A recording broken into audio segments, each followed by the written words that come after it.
ये समझिएगा। सूझ अंतर्दृष्टि अपन किसको बोलते हैं? इंसाइट क्या है? इंसाइट क्या है? किसी समस्या का आकस्मिक ज्ञान, तात्कालिक ज्ञान और स्थायी ज्ञान को अपन क्या बोलते हैं? सूझ बोलते हैं। मतलब अचानक से विचार आता है और उस विचार से समस्या का समाधान हो जाता है, उस विचार से समस्या का समाधान हो जाता है, उसको हम क्या बोलेंगे? सूझ बोले, अंतर्दृष्टि बोले। ठीक है कि मैं कोई भी कार्य कर रहा हूं और कार्य करते करते फंस गया, समझ में नहीं आ रहा मैं क्या करूं, कुछ भी समझ में नहीं आ रहा, लेकिन फिर अचानक से विचार आता है, यार यदि इसको ऐसे करता तो शायद समस्या का समाधान हो जाए। ये सूझ है।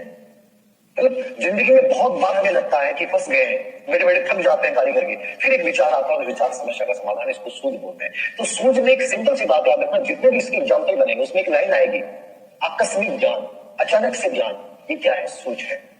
अचानक से जो ज्ञान प्राप्त होता है वो क्या? सूझ है। तो एक स्टेटमेंट लिखा रहा हूं, लिखिएगा। गुड के अनुसार, गुड ने एक लाइन बोली है, गुड के अनुसार सूझ वास्तविक स्थिति का, सूझ वास्तविक स्थिति का, सूझ वास्तविक स्थिति का, वास्तविक स्थिति का आकस्मिक, 3 शब्द याद रखिएगा।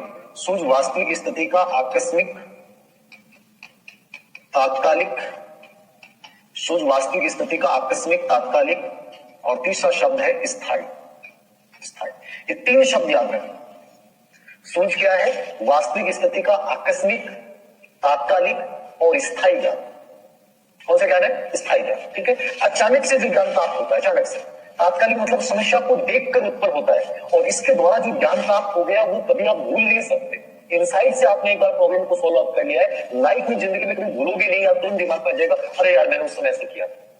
तो सूझ क्या है? सूझ द्वारा प्राप्त ज्ञान आकस्मिक है, तात्कालिक है और स्थायी ज्ञान। सूझ वास्तविक स्थिति का आकस्मिक, तात्कालिक और कौन सा ज्ञान है? स्थायी ज्ञान। याद रखिएगा। ठीक है। टेस्ट का सॉल्यूशन कल करवा देंगे।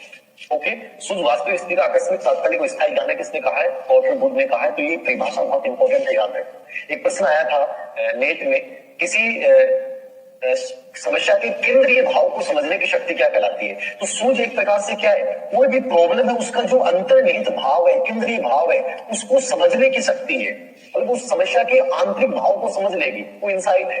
तो सूझ किसी भी समस्या के केंद्रित भाव को समझाने वाली ताकत है, याद रखिएगा। ठीक है। तो सूझ वास्तविक स्थिति का आकस्मिक ज्ञान है, तात्कालिक ज्ञान है और स्थायी ज्ञान है। ठीक है। और इसका एक प्रकार से आपको याद रखना है कि किसी भी समस्या के केंद्रीय भाव को यदि जानना है तो वो कौन प्रदान करवाती है? सूझ प्रदान करवाती है।